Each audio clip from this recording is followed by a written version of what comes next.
First impression is a last impression. यदि आप भी एक फ्रेशर और फ्रेश ग्रेजुएट हैं और अपनी पहली जॉब अपॉर्चुनिटी को सीख कर रहे हैं, तो रेज्यूमे ही आपका एक ऐसा डॉक्यूमेंट होता है जो आपकी कंप्लीट पोर्टफोलियो को इलस्ट्रेट करता है।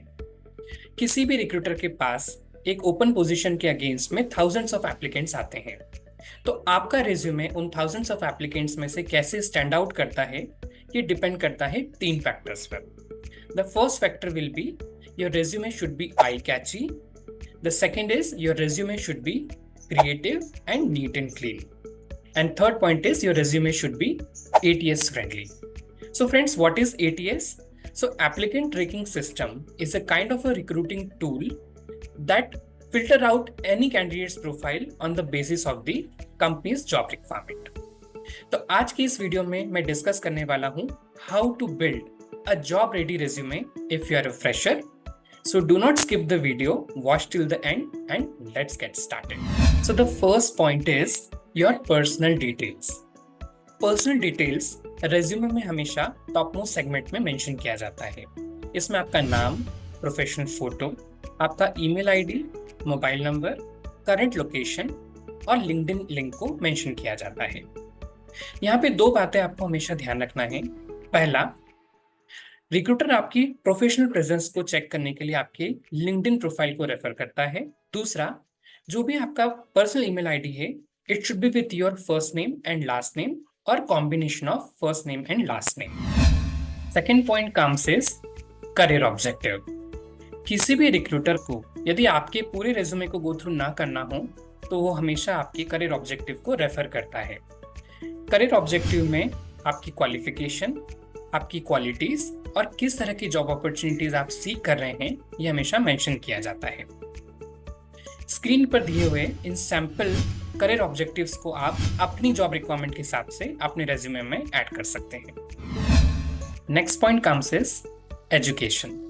एजुकेशन को हम दो पार्ट्स में डिवाइड कर सकते हैं, professional qualification and education qualification. यदि आपने बीटेक, MBA, BCom, MCom या ऐसी कोई भी डिग्री करी है जो किसी जॉब के लिए रिक्वायर्ड रहती है, तो उसको आप प्रोफेशनल क्वालिफिकेशन में मेंशन कर सकते हैं। इसमें आप अपनी डिग्री, उसकी स्ट्रीम, कॉलेज का नेम एज वेल एज उस कॉलेज की डिग्री में आपके क्या परसेंटेज थे, आप उसको मेंशन कर सकते हैं। Second comes is your education qualification. Education qualification में मोस्टली आप अपने senior secondary as well as high school यानी 12th और 10th के स्कूल एवं उसके परसेंटेजेस को मेंशन कर सकते हैं। So the next section comes is skill sets. की स्किल्स को हम दो पार्ट्स में डिवाइड कर सकते हैं, hard skill and soft skill. Hard skills आपके टेक्निकल एस्पेक्ट्स को रिप्रेजेंट करते हैं। यदि तो कोई आपने ऐसी टेक्निकल कोर्सेज या स्किल गेन किया है जो आपकी जॉब के लिए इंपॉर्टेंट है, आप उसको हार्ड स्किल्स में मेंशन कर सकते हैं। For example MS PowerPoint, MS Excels, data analytics etcetera. Where is soft skills आपके सॉफ्टवेयर एस्पेक्ट्स का रिप्रेजेंटेशन करते हैं। If you are good at communication, if you are good at team player और you are very creative, such kind of skill set you can mention in your soft skill set. आप screen पर एक hard skill और soft skills की list देख सकते हैं और उसको अपने रेज्यूमे में अपने स्किल सेट के हिसाब से ऐड कर सकते हैं। Next point comes is academic projects. Academic projects ऐसे प्रोजेक्ट्स होते हैं जो हम अपने ग्रेजुएशन की ड्यूरेशन में प्रिपेयर करते हैं। ये प्रोजेक्ट्स आपको अपनी फर्स्ट जॉब को दिलाने के लिए सबसे इंपॉर्टेंट होते हैं।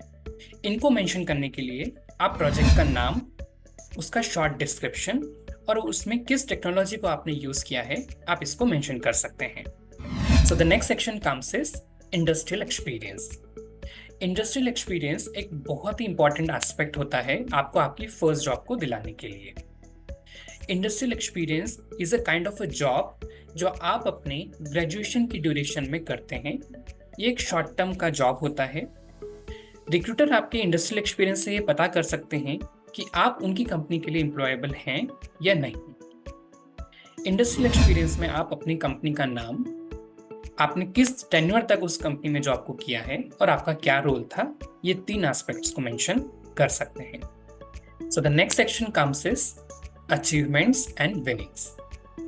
Before moving towards this section, यदि आपको हमारा वीडियो अभी तक यूजफुल लगा हो तो उसको लाइक और शेयर जरूर करें, सो दैट जितने भी फ्रेशर्स जो अपनी फर्स्ट अपॉर्चुनिटीज को देख रहे हैं उन तक ये वीडियो पहुंच पाए। यदि आपने आपके कॉलेज और स्कूलिंग करियर में ऐसे जो भी अवार्ड्स या अचीवमेंट्स आपको मिली है, वो आप अचीवमेंट्स एंड विनिंग सेक्शन में लिख सकते हैं। फॉर एग्जाम्पल, यदि आपने किसी भी टेस्ट में या एग्जाम में टॉप रैंक हासिल करी हो तो आप उसको मेंशन कर सकते हैं। यदि आपने अपने स्कूल या कॉलेजेस को स्टेट लेवल या इंडिया लेवल पर रिप्रेजेंट किया है तो आप उसको as a achievements and winning में मेंशन कर सकते हैं। So the next section comes is certifications. यदि तो आपने अपने स्कूलिंग या कॉलेज ग्रेजुएशन के समय में कोई भी प्रोफेशनल सर्टिफिकेशन किया है तो आप आपके रिज्यूमे में उसको मेंशन कर सकते हैं। ये आपको आपकी फर्स्ट जॉब अपॉर्चुनिटी दिलाने के लिए बहुत ही यूजफुल होगा। प्रोफेशनल सर्टिफिकेशन को मेंशन करने के लिए आप उस कंपनी का नाम, उस कंपनी के प्रोफेशनल सर्टिफिकेट का नाम और वो किस ईयर में आपने कंप्लीट किया है ये मेंशन कर सकते हो। The next section comes is languages. यदि आपको कोई भी ऑफिशियल लैंग्वेज आती है जैसे इंग्लिश, हिंदी या कोई भी रीजनल लैंग्वेज आती है जैसे मराठी, बंगाली, या आपने कोई एक प्रोफेशनल सर्टिफिकेशन किसी फॉरेन लैंग्वेज में किया है तो आप उसको अपने रिज्यूमे में जरूर मेंशन कर सकते हो।